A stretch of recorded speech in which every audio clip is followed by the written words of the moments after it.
In the great hall of Winterfell, Sansa Stark stood before her bannermen. A fire crackled behind her, casting long shadows against the ancient stone wall. The atmosphere was taut. A raven had arrived from the south, bearing news of Daenerys' victory and the news of Jon Snow's marriage. The northern lords whispered among themselves. All were thinking the same thing. Jon Snow, the man they had named king in the north, had bent the knee once again. Lord Manderly's voice broke the silence, sharp with indignation. Is this then their fate? To kneel once more before a Targaryen?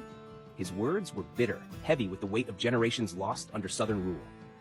Across the hall, Lady Waynwood pursed her lips. The Manderlys exchanged uneasy glances, and yet more than anything, the absence of Lyanna Mormont was felt. A voice that would have spoken without hesitation was now a mere echo in their memory. But Sansa did not react.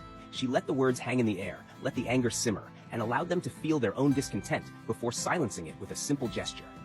When she finally spoke, her voice was firm, unwavering. Jon Snow was her brother.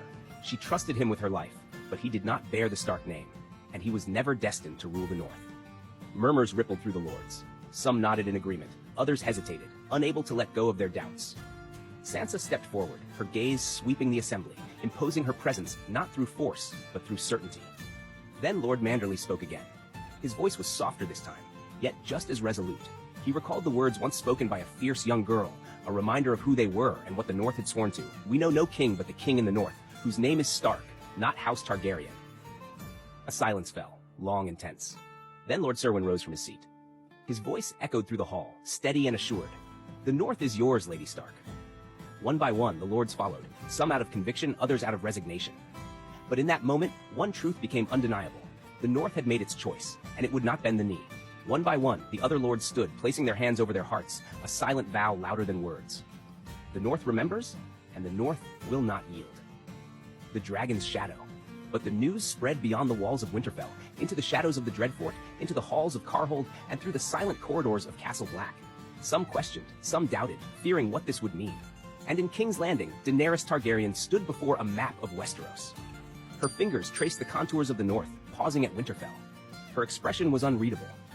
Then, slowly, her jaw tightened. Tyrion stood by her side, hands clasped behind his back. He watched her intently, knowing what was coming before she even spoke. Her voice was low but sharp as a blade. Tyrion hesitated, choosing his words with care. He had warned her of this. She had always known the North would resist, their loyalty to the Starks running deeper than blood, stronger than oaths. But Daenerys did not see defiance. She saw treason. Jon had sworn himself to her, and now his own sister sought to break the realm. She exhaled sharply, turning away from the table. The flames of the nearby hearth flickered against her silver hair. Her voice remained calm, but a storm brewed behind it, ready to break. A raven must be sent. Lady Stark will kneel, or she will burn. Tyrion's breath caught. For a moment he wondered if he had misheard. But no, Daenerys remained still, her gaze fixed, her resolve unshakable. Winterfell is not Cersei's city, he reminded her. Its people are not ruled by fear. A dragon over their walls will not inspire obedience. It will only breed war. Slowly, Daenerys turned to him. Her eyes were cold, sharp as Valyrian steel. If fear is the only language they understand, then it shall make them understand. A deep, guttural growl shook the Red Keep as Drogon stirred on the balcony, sensing his rider's turmoil. The air grew heavy with heat, the weight of imminent fire pressing against the stone walls. Tyrion swallowed, his fingers tightening behind his back. He had to tread carefully now. Fear is not the way to rule, he told her. But Daenerys stepped forward. Her voice was low, yet it crushed the air between them. She would rule. Tyrion said nothing. He saw it now. The fire in her eyes, the same fire that had once consumed her father. He turned away, exhaling slowly. It was not over. Not yet.